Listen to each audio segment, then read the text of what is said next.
좋으신 하나님이 주시는 은총과 또 평화가 사랑하는 여러분들과 함께 하시기를 빕니다.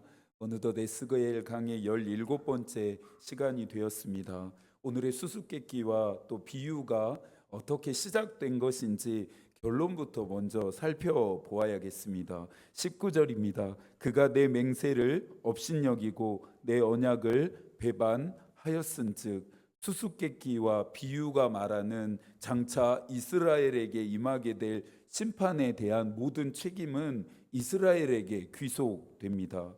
이스라엘이 하나님께 했던 맹세를 업신여겼고 하나님과의 언약을 배반했기 때문이죠. 언약은 하나님과 이스라엘 간의 독특한 관계를 설명합니다. 창세기 15장 9절과 10절입니다.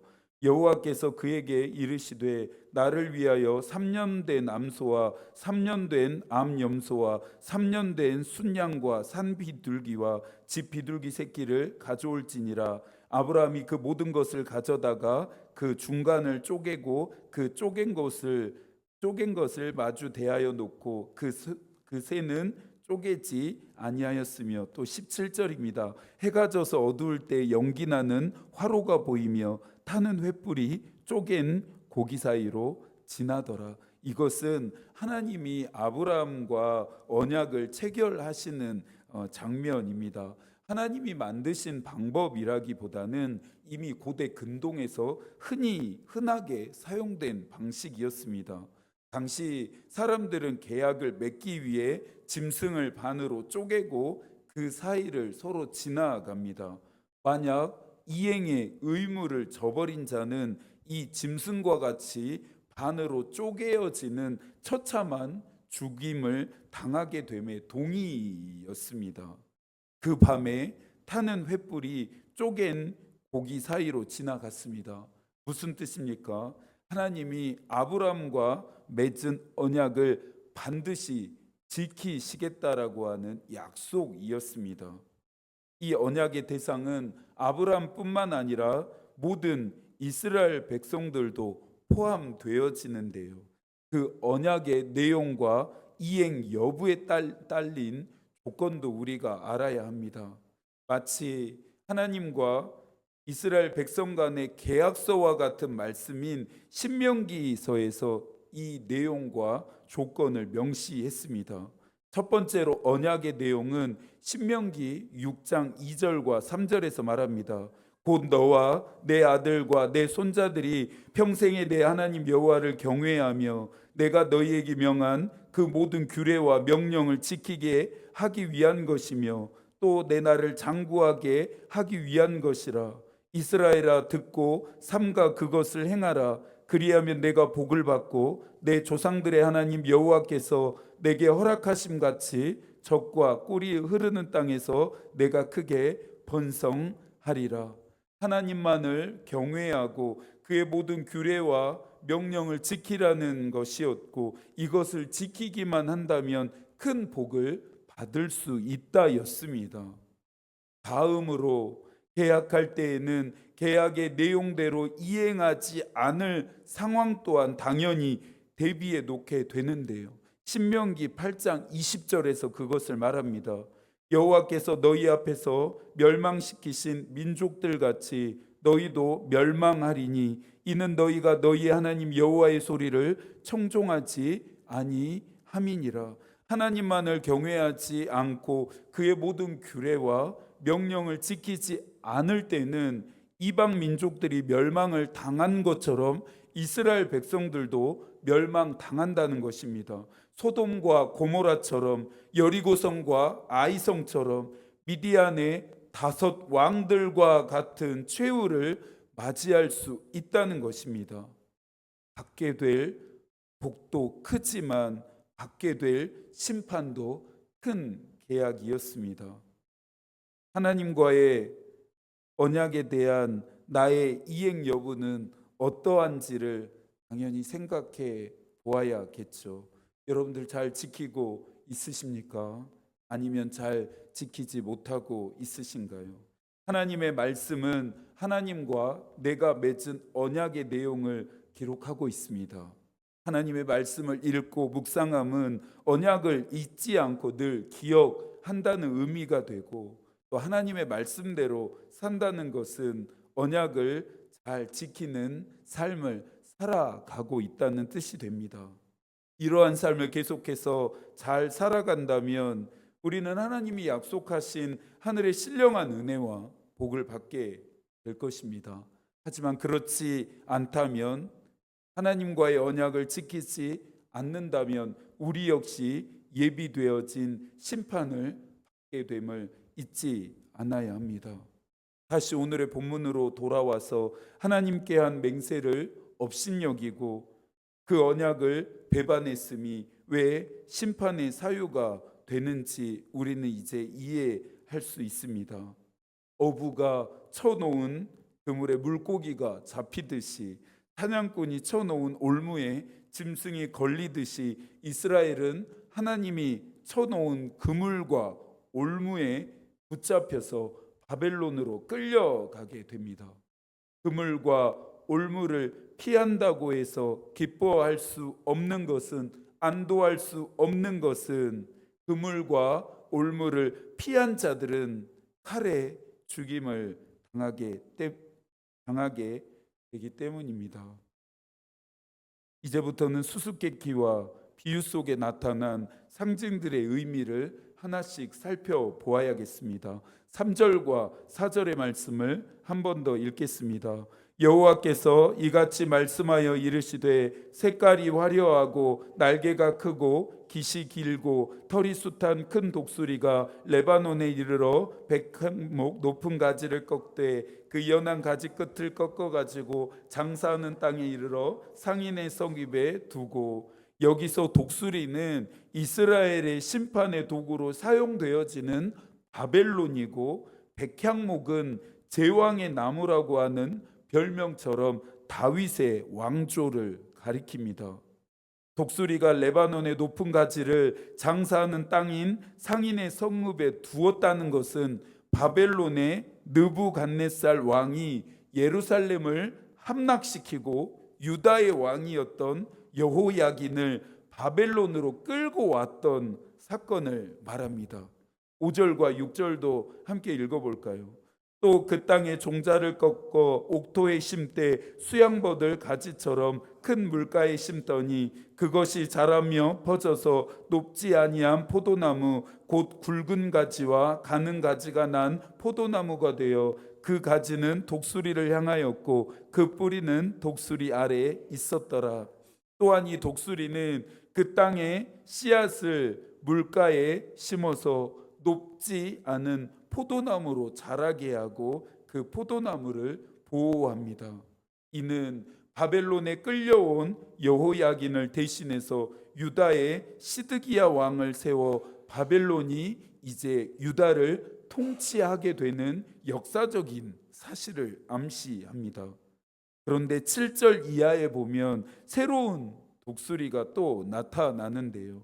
포도나무의 뿌리와 가지가 새로 나타난 독수리에게로 향하면서 자기가 심겨져 있는 물가가 아닌 멀리 있는 곳에서 물을 대달라고 요청하는 것입니다. 포도나무가 이 큰 물가에 심겨진 것은 가지를 내고 열매를 맺기 위해서였습니다. 이 비유는 이스라엘의 역사를 알아야 이해할 수 있는데요. 하나님이 이스라엘을 바벨론 손에 넘기신 것은 이스라엘 백성들이 죄악에서 돌이키고 회개하게 하려는 영적인 의도가 있었습니다. 그런데 이스라엘은 이 영적인 의도를 깨닫지 못하고 정치적인 방법으로 이 난국을 타게 하려 합니다. 당시 바벨론 외에 근동의 또 하나의 맹주였던 애굽과 동맹을 맺은 것입니다. 정복자인 바벨론의 충성을 다 하기로 했으면서 뒤로는 이 계약을 파기하고 애굽과 동맹을 맺었습니다. 15절입니다. 그가 사절을 애굽에 보내 말과 군대를 구함으로 바벨론 왕을 배반하였으니 형통하겠느냐? 이런 일을 행한 자가 피하겠느냐? 언약을 배반하고야 피하겠느냐?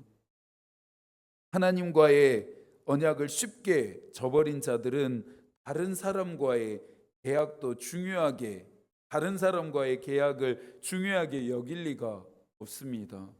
가끔 하나님만 잘 믿으면 되고 하나님께만 잘 하면 되지, 다른 사람들과의 관계가 뭐가 중요하냐 말하는 분들이 있습니다.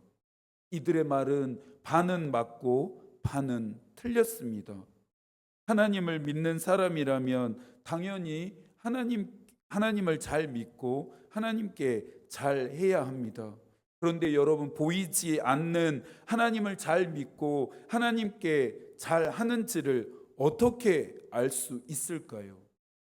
성서는 다른 사람과의 관계를 통해서 알 수 있다 말합니다. 그래서 바울은 그리스도께 하듯 하라 권면했습니다.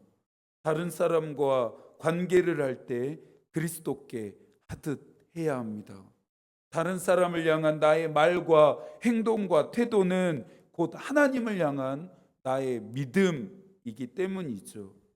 하나님께 신실한 것처럼 다른 사람에게도 신실하십시오. 하나님의 것에 충성하는 것처럼 다른 사람의 것에도 충성하십시오. 이것이 그리스도인들의 삶의 방식입니다. 배신한 포도나무에게는 이중적인 심판이 임합니다. 바벨론을 상징하는 첫 번째 독수리는 포도나무를 뽑아서 그 뿌리가 완전히 마르게 합니다. 또한 뜨거운 동풍이 불어와 이 포도나무를 마르게 합니다. 9절에서는 그 뿌리를 뽑으리라 말씀하시고 10절에서는 동풍이 부딪혀서 아주 마르게 한다 말씀하셨습니다. 사건이나 상황이 심화되면서 후반부에 이르러서야 결론에 도달하게 하는 방식을 점층법이라고 하는데요. 오늘 본문도 점층법이 사용되었습니다.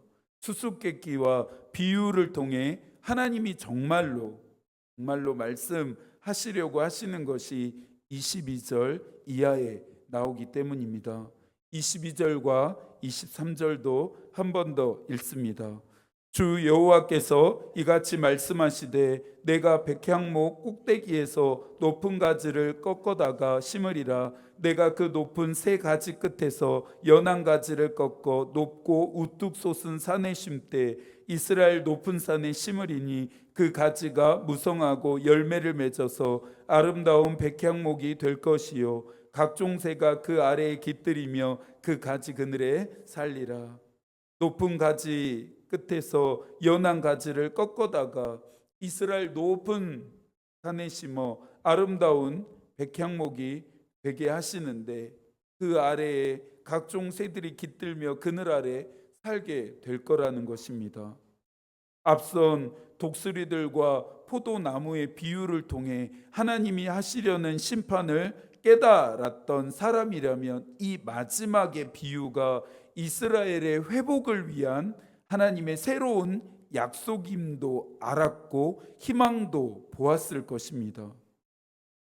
하나님이 마지막 비유를 통해 말씀하시는 것은 역사를 주관하는 것이 독수리에 비유된 바벨론이나 애굽이 아닌 하나님이라는 사실입니다. 세상을 통치하는 것이 세상의 강력한 군주들이 아닌 세상을 만드신 하나님이시라는 것입니다. 24절입니다. 들의 모든 나무가 나 여호와는 높은 나무를 낮추고 낮은 나무를 높이며 푸른 나무를 말리고 마른 나무를 무성하게 하는 줄 알리라. 나 여호와는 말하고 이루느니라 하라. 하나님은 높이기도 하시고 낮추기도 하십니다. 말리기도 하시며 풍성하게도 하십니다. 어떻게 그러실 수 있을까요? 능력의 하나님이시기 때문입니다. 작고 작은 내 인생의 문제에만 매몰되지 마시고 눈을 들어 온 하늘과 땅을 움직이시며 다스리시는 하나님을 바라보십시오. 하나님의 눈으로 내 인생의 문제를 바라보아야만 그토록 찾고 싶었던, 또 우리의 생각과 노력으로는 찾지 못했었던 해답을 발견할 수 있습니다. 하나님이 우리와 함께 하십니다. 오늘 이 말씀을 통해 이스라엘 백성들에게 희망을 약속하셨던 것처럼 내 인생에도 희망을 주시겠다 약속하십니다. 남은 한 주도 절망을 희망으로 바꾸시는 이 은혜를 경험하실 수 있는 여러분이 되기를 축복합니다. 하나님의 마음이 우리의 기도가 되고 하나님의 뜻이 우리의 길이 되기를 빕니다. 아멘.